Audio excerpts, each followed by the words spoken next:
Brooklyn Independent Television. This week on In the Zone, joining me is NFL free agent Keith Stroud. We'll talk about his high school and college career and the next level. All that and more this week on In the Zone.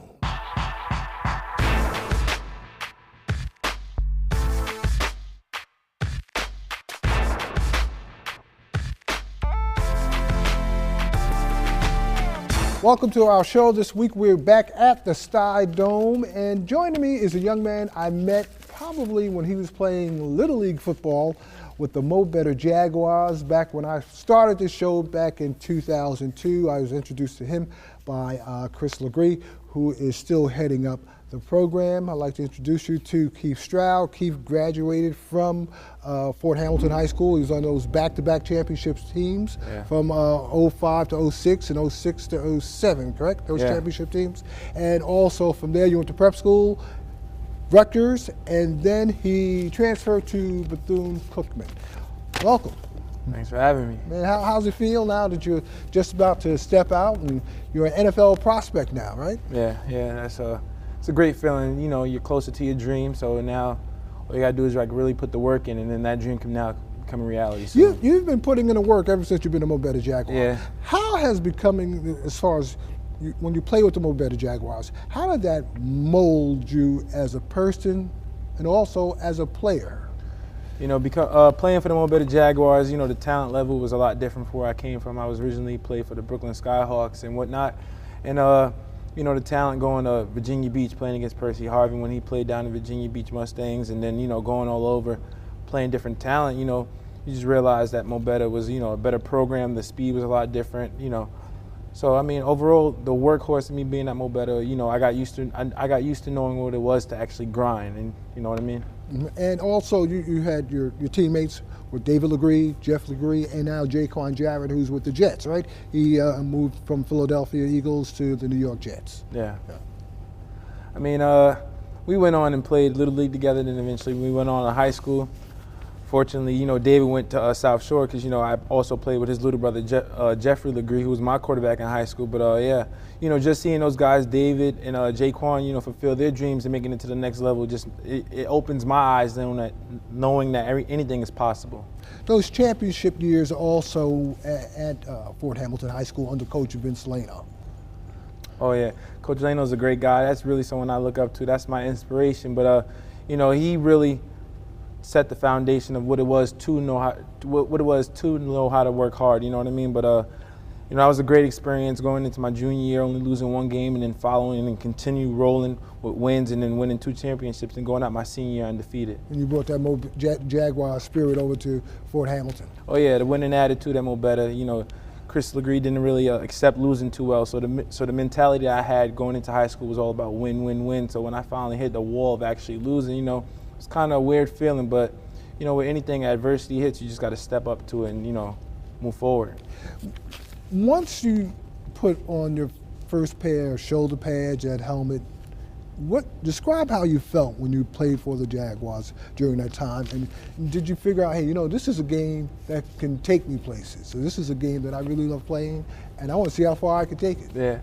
It was actually a challenge, you know, because Coach Jeff reached out to my dad, and then my dad told me, you know, that Coach Jeff was interested in me playing, and then, you know, he kind of psyched me up and tried to say I was scared, you know, to make the switch from the Brooklyn Skyhawks to Mo Better. So it was kind of funny, but you know, it was more of a challenge, you know, because, you know, they already had a set of guys, you know, already on the program that moved up as their ages changed, but you know, I came in there willing to work when I was younger. I had Coach Cotton, who was another guy that helped me, Coach Buster, who actually was my receiver coach at the time when I played Mo Better. So, I mean, I had a bunch of guys in my corner, you know, that molded me, and I earned the respect of my peers, my players, such as Jaquan Jarrett, Jeff Legree, and David. Those were my teammates at the time when I played Mo Better. But then, after a while, you know, things just went uphill from ever since then.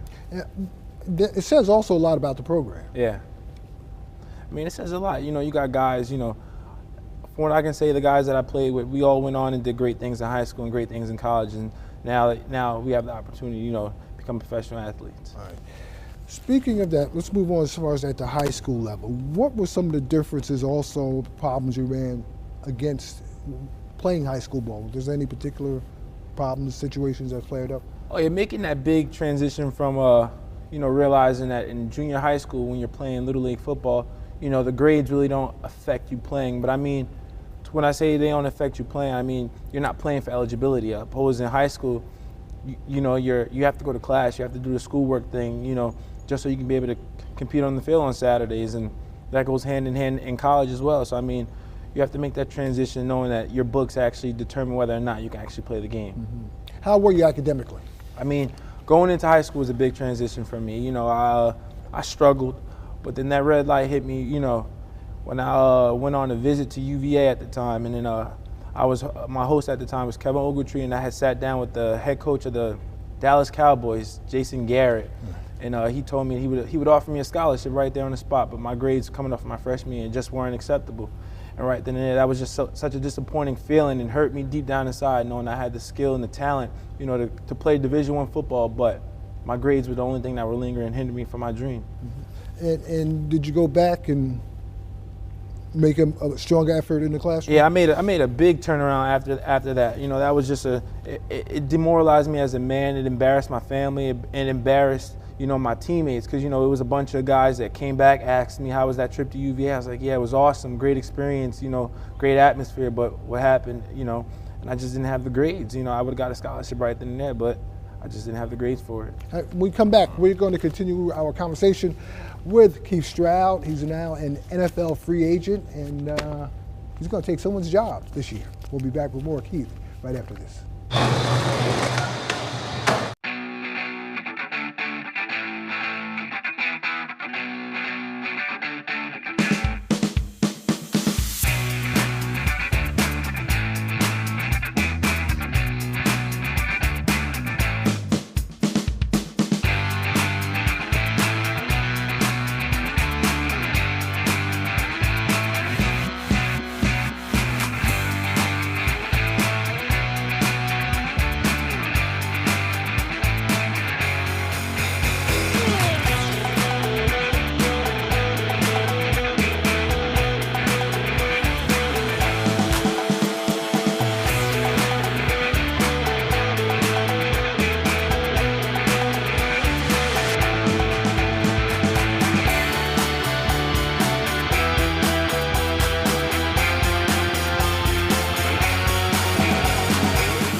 In case you're just joining me, I'm here with Keith Stroud. Keith is a Bethune-Cookman graduate, or soon to be Bethune-Cookman graduate. He's also an NFL free agent. Keith, when you look at, as far as at the high school level, you said the academics, is that a driving point? And also, is that a point that a lot of high school football players, or high school athletes in general, are missing? Yeah, that's a big thing when it comes to New York City football in general. I've had the blessing to play with a lot of good athletes and watch a lot of good athletes from New York City, but they just can't finish the other side of the game, and that's the classroom, and really that's what hinders New York City football. I mean, we have a lot of great talent in the city, and a lot of guys, skip over in recruiting just because of the simple fact, you never know what you're gonna get, and that's when they look on and go on in New Jersey, where they can go and shop around and get a bunch of guys, because they have the whole entire the criteria. They have the grades, they're willing to work, they got the film and everything. But if guys in New York City had the grades, I think there would be a lot more guys playing Division I football. And that seems to be a problem, especially when it comes to the SATs. And now it's become even much more difficult because of the NCAA clearinghouse. You have to have so many core courses and math, sciences, and history. That's something, going along with the guidance counselors. I think in New York City, education system, I think the guidance counselor just sets the student up to actually just, to advance out of high school. I think they don't really pay attention to the whole aspect of the clearinghouse, which when I was going through that whole process, my dad really concentrated on that, the whole clearinghouse thing, and came in on a weekly basis, meeting with my advisor when I was back in high school, and he stayed on top of it. I stayed on top of what I had to do, and then making sure I was taking necessary courses so I can get the opportunity to play Division I football. But in terms of some of your teammates and also the other players, especially from New York City, you say it seems that they seem to be, is it the motivation? Is it also a combination, maybe their parents aren't aware of how they're doing in the classroom? And also, is it the coaches too? I mean, it's a mixture of everything. You know, it's the coach's responsibility to make sure that they're not shortening the parents, and it's also the parents' job, you know, to make sure that they're on top of their child as well. I mean, when you're going through the process of, you know, choosing your high school, you want to feel that same trust, because think about it, you're spending so much time at school, and especially when you're playing a sport, you're spending extra time with your coach. Your family and the players should be able to trust the coach, because, you know, they're the parents away from the home, you know. So I mean, it's a mixture of all three things, you know what I mean? Let's go over those championship years too at Fort Hamilton on the field. I mean, it was great experience. You know, we just kept rolling after losing to Clinton my junior year. We just continued to roll, and it was just a great experience going into my senior year. We just, you know, we were hot. We were the team to beat coming off a championship win. We were all seniors, myself, Jaquan Jarrett, Jeffrey Legree, Antonio Walcott. We were just. And I never forget, you played Curtis in the snow, right? Oh, no, we played Curtis. Curtis, what was that? It had just came off of, no, that was Lehman, had just came off of snowing. Right. But Curtis was actually a beautiful day. Right. I think it was about 45 degrees out, and it was just a perfect day for football. Right. How did it feel playing the snow against Lehman? I mean, it was all right. It was cold. I remember that was really, really cold. It was a cold game. It was my junior year. We were young, but we handled the seniors out with a great win. You know. Coach Lano, what does he do? You still keep in touch with Coach? All the time. Me and Coach Lano are very, very close, and I mean, he's just a great guy. As someone I always, you know, he hits me with a few texts saying, "Hey, KJ, how you doing? You know, how's the process? How's school? You know, how's my family?" He's just a guy that overall just cares about me as a person. And I'm not the only one he's like that with. He's like that with Jaquan, like that with Jeffrey, like that with David, like that with Antonio. He's like that with a lot of his players that he used to play for. Playing for Coach Lano was just like an awesome experience. You know, he's a little guy, but he has such a big heart, and I mean that goes so far with all the players and all the generations that he played with. Now, okay, you graduated your senior year. You had several schools after you, but you went to prep school. Why prep school? I went to prep school because, you know, like I said, my freshman year I kind of put myself in a hole. You know, I was in a really bad hole. I ended up turning around my junior year. Where did you go to prep school also? I went to prep school at Fort Union Military Academy down in Fort Union, Virginia. It was a big transition, you know, being a city boy and then also making that move against being away from my family. So I had to, it was a big change mentally, you know, having to adapt and understand that if this is something I really want, I have to make a sacrifice. And I always learned that things that you actually want in life, you have to be willing to make sacrifices. And that's probably a big thing that most New York City kids have to make. You have to make a sacrifice if you really want something. How were you playing at Fort Union? It was great. Experience? I had a coach, John Schumann. He coached a lot of great talent from Vinny Testaverde, Eddie George, Plaxico Burris.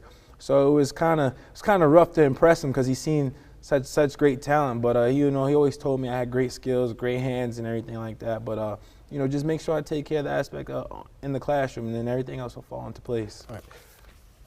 From Fort Union Academy, you went to Rutgers. Yeah. I know we got to take a break. When we come back, I want to talk about your first year at Rutgers, and I know then you transferred to the MEAC, to the Bethune-Cookman. Should have went to Morgan, but that's another thing. We'll be back with more right after this.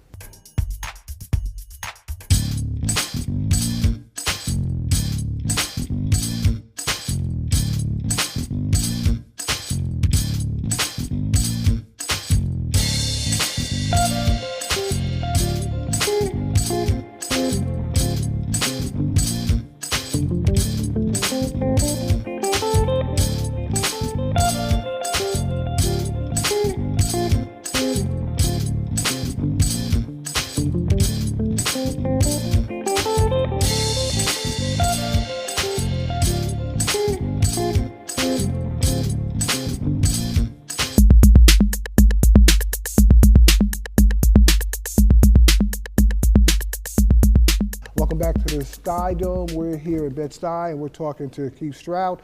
Stroud is a potential NFL free agent. Matter of fact, he is an NFL free agent, and he graduated from Bethune-Cookman. And we're talking to him about his life at Fort Hamilton High School. We also discuss academics, and right now we are getting into his collegiate life. Going to Rutgers from Fort Union Academy. What was that? And why did you pick Rutgers? When it came down to me deciding where I wanted to go to school, it was more so, you know, I got kind of homesick when I was in Virginia. I was so used to, seeing all my family come see me play, and then, it was just a big transition being a city boy and then being 6 hours away from my family.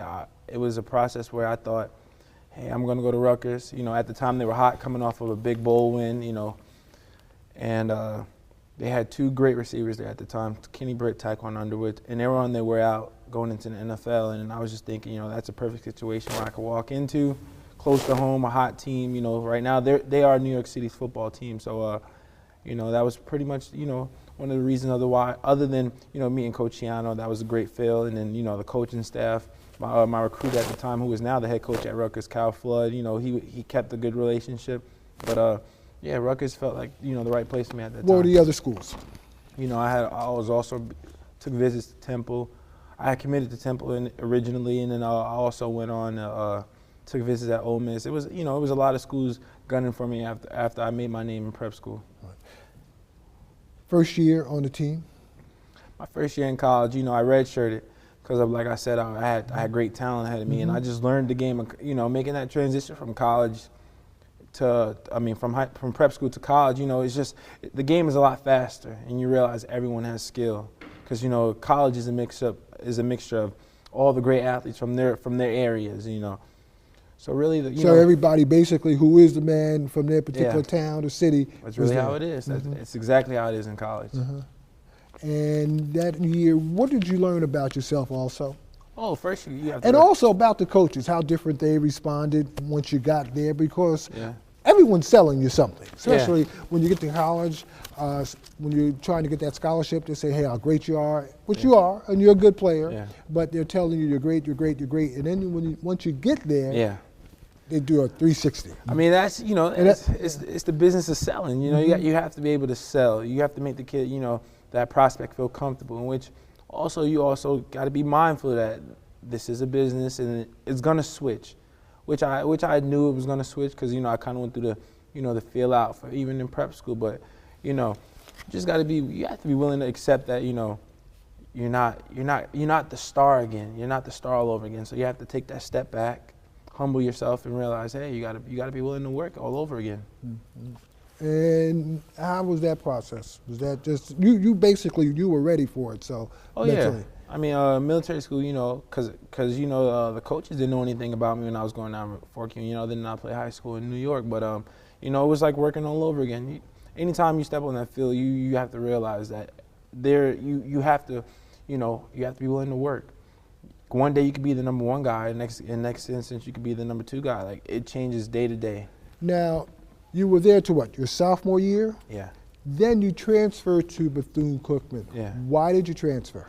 Coming off that year in 2010, I was a third-leading receiver at Rutgers, statistically, and also that was my role, which wasn't a bad role. And, I capitalized and made the best of my opportunity coming off my redshirt freshman year, playing a little, then, increased my role my redshirt sophomore year. So then I was just looking on the upside of everything. If I can do this down in the BCS school, so I wouldn't mind humbling myself and actually, stepping down and going to FCS and taking on a bigger role, in which I did. I made the move to Bethune-Cookman, where I played for my position coach at the time when I was at Rutgers, Brian Jenkins, who is now the head coach down at Bethune-Cookman.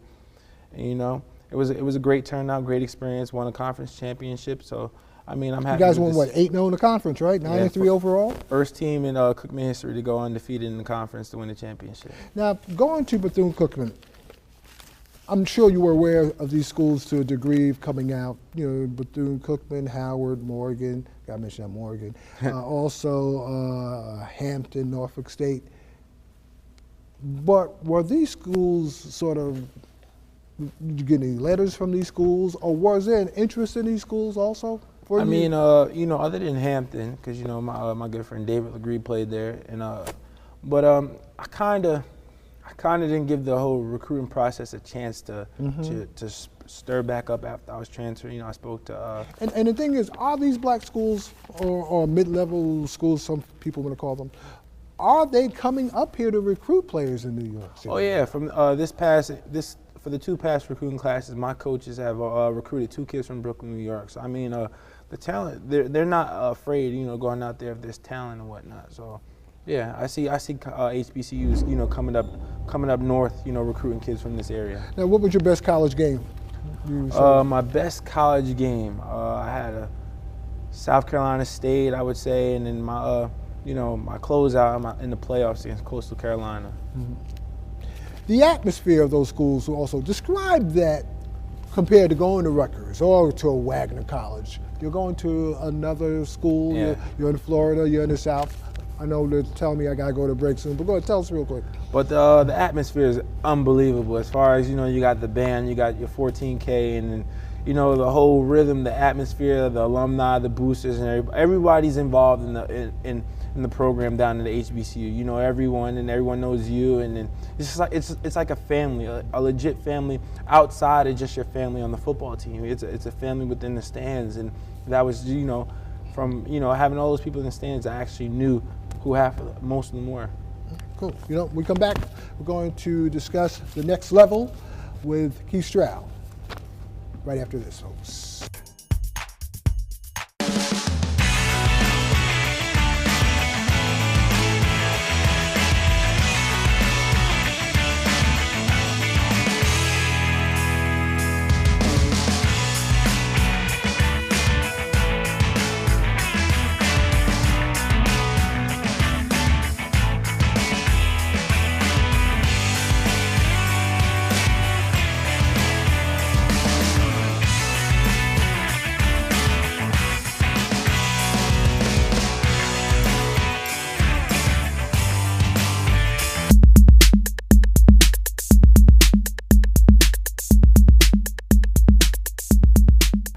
We are in the last part of our conversation with Keith Stroud. Keith is an NFL free agent, and he is about to graduate from Bethune-Cookman in May. Keith, the next level, how's that going? As far as I know, there's a whole thing with the combines, the whole way you work out, because the 40 time, the lifting, all that. Explain that whole process. You know, first thing, after you play your last college game, you know, that's when you start getting that buzz of an agent. You know, when the agents start coming in, it's just like the recruiting process all over again. But now it's kind of like, you know, this guy's working for you. He's going to represent you. He's really, you know, he's the guy that's going to talk to you, get your name out there. And then, you know, basically you want to, you know, decide on a firm agent that has, you know, quality within his clients, you know, a good rep and whatnot, because, you know, not every agent can be can be truthful and whatnot, but after you decide on your agent, you want to, you know, find a place where you're going to work out with, you know, and look for the areas where you need to improve. They digest areas where you should improve in your game and whatnot, and after that. Because everything is basically detailed today, right? Yeah. From the first step to the catch the pass. Everything is underneath scrutiny. Everything is underneath the microscope. You know, you want to take a little bit off your 40. You want to be able to jump high. You want to be able to bench a lot more. It's just little things that you've been doing your whole life that you finally, you know, you want to specialize in. You want to work with specialists in those areas. So you almost have to retrain yourself. Right. Now, who's training you as far as where are you working out right now? Right now, I'm working at the Aviator with DeVal Ellis. He's the founder of Elite Prototype. Him and his brother Brian Ellis, but the Ellis brothers. Yeah.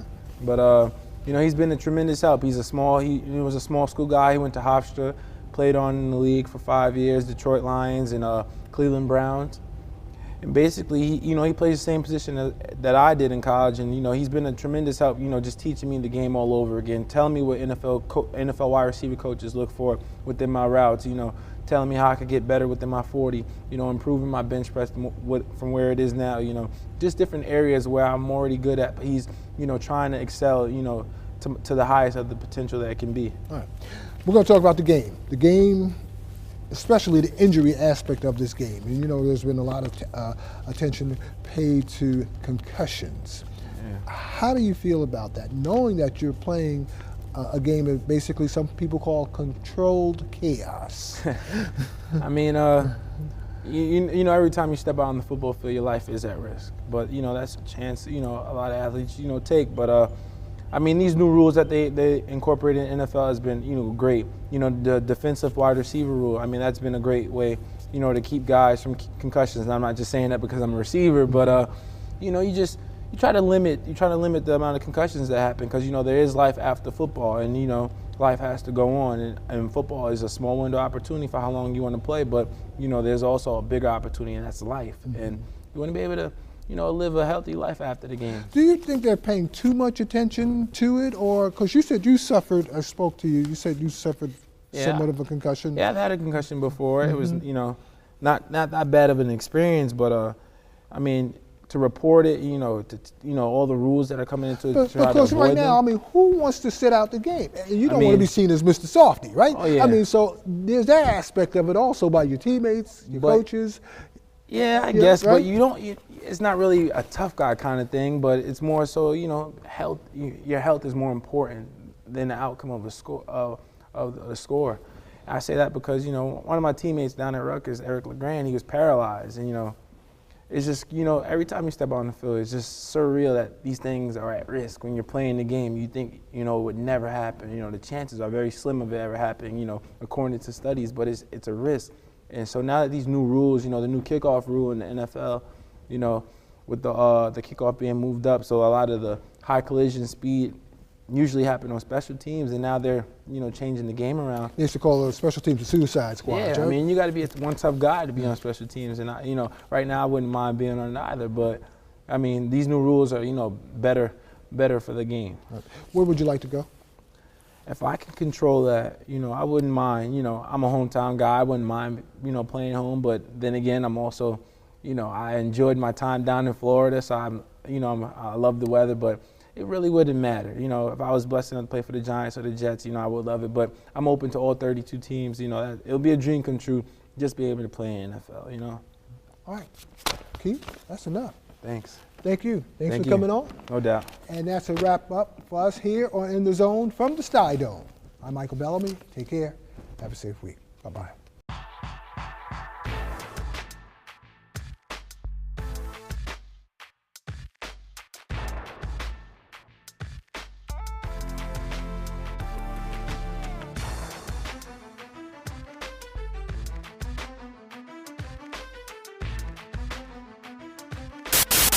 Watch this and other Brooklyn Independent Television episodes online at bricartsmedia.org/BIT.